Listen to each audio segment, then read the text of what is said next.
Online ক্লাসে তোমাদের স্বাগতম।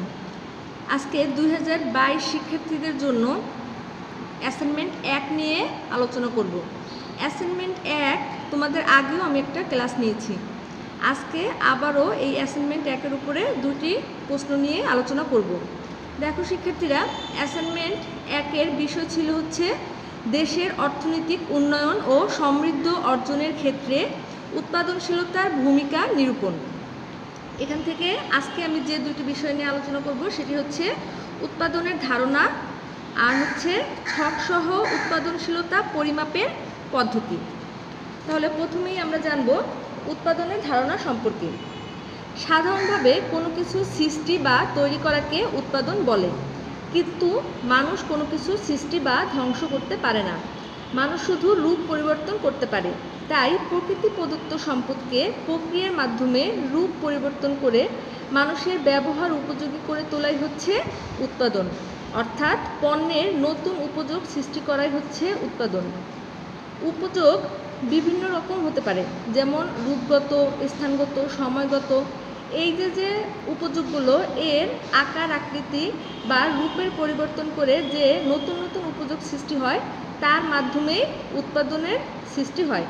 দেখো শিক্ষার্থীরা, উৎপাদনের মাধ্যমে পণ্যের আকার আকৃতি রূপ পরিবর্তন হয়ে নতুন উপযোগ সৃষ্টি হয়। যেমন আখ থেকে চিনি, তুলা থেকে সুতা, গম থেকে ময়দা, ময়দা থেকে বিস্কুট প্রভৃতি এই উৎপাদনের মাধ্যমেই তৈরি করা সম্ভব। দেখো, ইএস বাফার মতে production is a process by which goods and services are created. Skinner বলেন, production is the total processes by which company produces finished goods or services. দেখো শিক্ষার্থীরা, উপরের যে আলোচনাগুলো হলো সেখান থেকে উৎপাদন সম্পর্কে আমরা নিম্নোক্ত যে বিষয়গুলো পাই তা হচ্ছে উৎপাদন হচ্ছে একটি প্রক্রিয়া। উৎপাদনে নতুন উপযোগ সৃষ্টি করা হয়। উৎপাদন প্রাকৃতিক সম্পদের রূপ পরিবর্তন করে। এছাড়াও এর মাধ্যমে ব্যবহারোপযোগী চূড়ান্ত পণ্য প্রস্তুত হয়।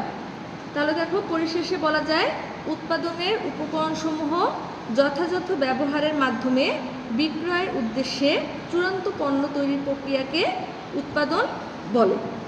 দেখো, একটা উদাহরণের সাহায্যে উৎপাদন সম্পর্কে আমরা আরেকটু পরিষ্কারভাবে ধারণা করতে পারি।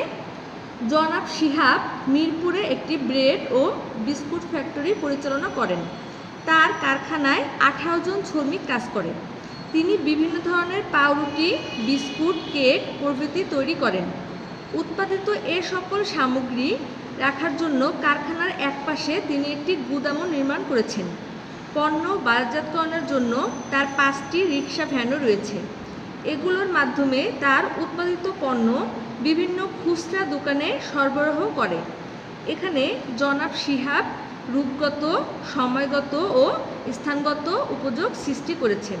অর্থাৎ আমরা বলতে পারি নির্দিষ্ট প্রক্রিয়ার মাধ্যমেই প্রাকৃতিক সম্পদ ব্যবহার করে নতুন উপযোগ সৃষ্টি হচ্ছে উৎপাদন।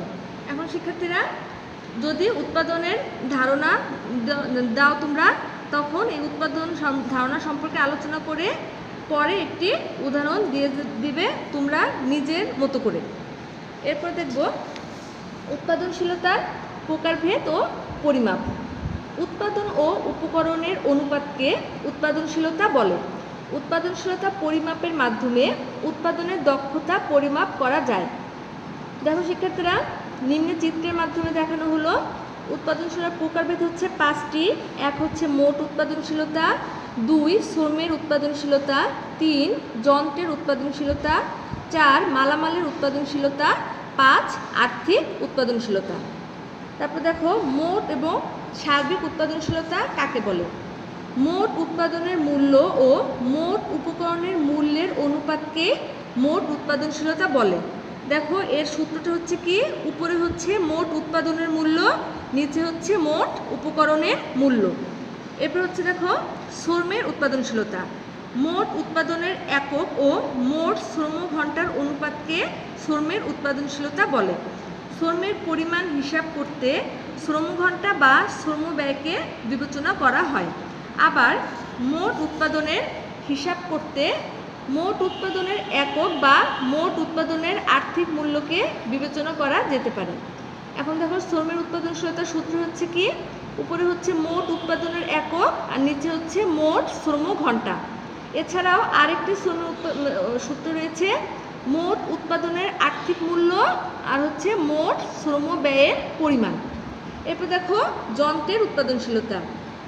মোট উৎপাদনের পরিমাণ ও মোট যন্ত্র সময়ের অনুপাতকে যন্ত্রের উৎপাদনশীলতা বলে। যন্ত্রের উৎপাদনশীলতার সূত্র হচ্ছে কি, উপরে হচ্ছে মোট উৎপাদনের পরিমাণ আর নিচে হচ্ছে মোট যন্ত্র সময়। এছাড়াও আরেকটি যে সূত্র রয়েছে সেটা হচ্ছে মোট উৎপাদনের আর্থিক মূল্য আর হচ্ছে নিচে হচ্ছে মোট যন্ত্র বাবদ ব্যয়ের পরিমাণ। এরপর হচ্ছে মালামালের উৎপাদনশীলতা। মোট উৎপাদনের মূল্য ও মোট কাঁচামালের মূল্যের অনুপাতকে বলা হয় মালামালের উৎপাদনশীলতা। মালামাল বলতে এখানে বোঝা হয়েছে কাঁচামালকে। দেখো শিক্ষার্থীরা, মালামালের উৎপাদনশীলতার সূত্র হচ্ছে কি, উপরে হচ্ছে মোট উৎপাদনের মূল্য, নিচে হচ্ছে মোট মালামাল অর্থাৎ কাঁচামালের মূল্য। এরপরে আমরা দেখব আর্থিক উৎপাদনশীলতা। সংযোজিত মূল্যের পরিমাণ ও মোট রূপান্তর মূল্যের অনুপাতকে আর্থিক উৎপাদনশীলতা বলে। আর্থিক উৎপাদনশীলতার সূত্র হচ্ছে উপরে হচ্ছে সংযোজিত মূল্য, নিচে হচ্ছে রূপান্তর মূল্য। শিক্ষার্থীরা, সংযোজিত মূল্য বের করতে হবে বিক্রয় মূল্য থেকে কাঁচামালের মূল্য, অর্থাৎ বিক্রয় মূল্য থেকে কাঁচামালের মূল্য বাদ দিলেই সংযোজিত মূল্য পাওয়া যাবে। আর রূপান্তর মূল্য হচ্ছে কি, কাঁচামালকে চূড়ান্ত পণ্যে পরিণত করার জন্য যে সকল ব্যয় নির্বাহ করা হয় তাকে রূপান্তর মূল্য বলে। দেখো, যেমন শ্রমের ব্যয়, যন্ত্রপাতির ব্যয় বা অন্যান্য ব্যয়। শিক্ষার্থীরা, এখান থেকে আমি একটা উদাহরণ দেব। দেখো, উৎপাদনশীলতা সম্পর্কেও তোমরা আরও ধারণা পাবে।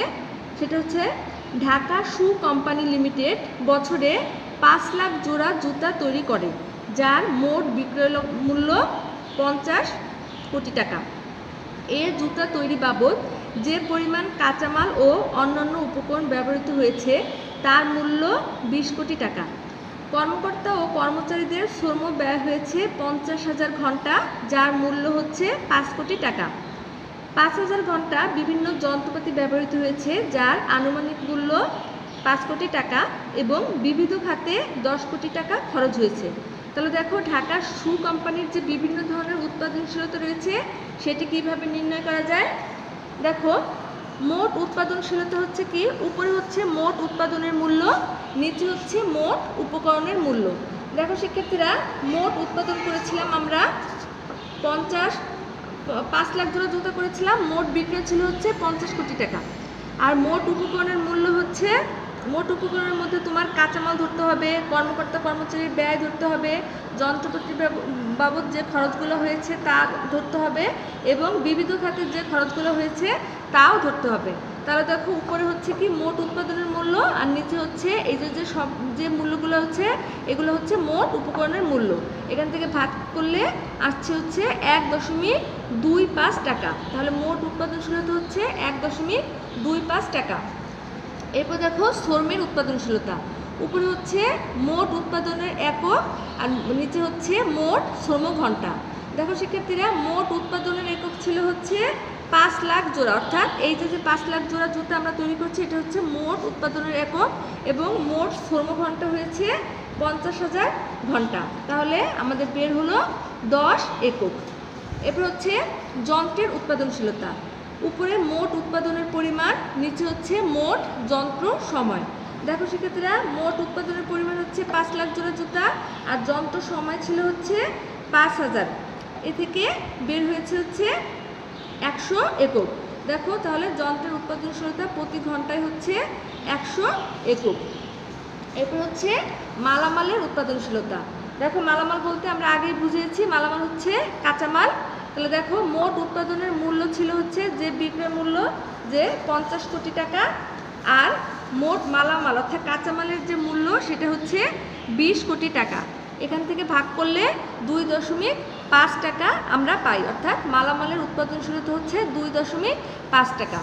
এখন শিক্ষার্থীরা, আমরা উৎপাদনশীলতার যে উদাহরণ আছে এটা সম্বন্ধে জানলাম এবং উৎপাদনের ধারণা সম্পর্কেও জানলাম। তোমরা আগের যে ক্লাসটা করেছি ওখান থেকে ওই বিষয়গুলো আরও ভালো করে পড়বে এবং এখান থেকে এই দুইটা অ্যাসাইনমেন্টের ক্লাস থেকে তোমরা যা বোঝো সেখান থেকে ভালো করে অ্যাসাইনমেন্টটি পড়ে নিজের মতো করে সুন্দর করে গুছিয়ে লিখে কলেজে জমা দেবে। আজ এ পর্যন্তই। তোমরা সবাই ভালো থেকো, সুস্থ থেকো। তোমাদের সবাইকে ধন্যবাদ।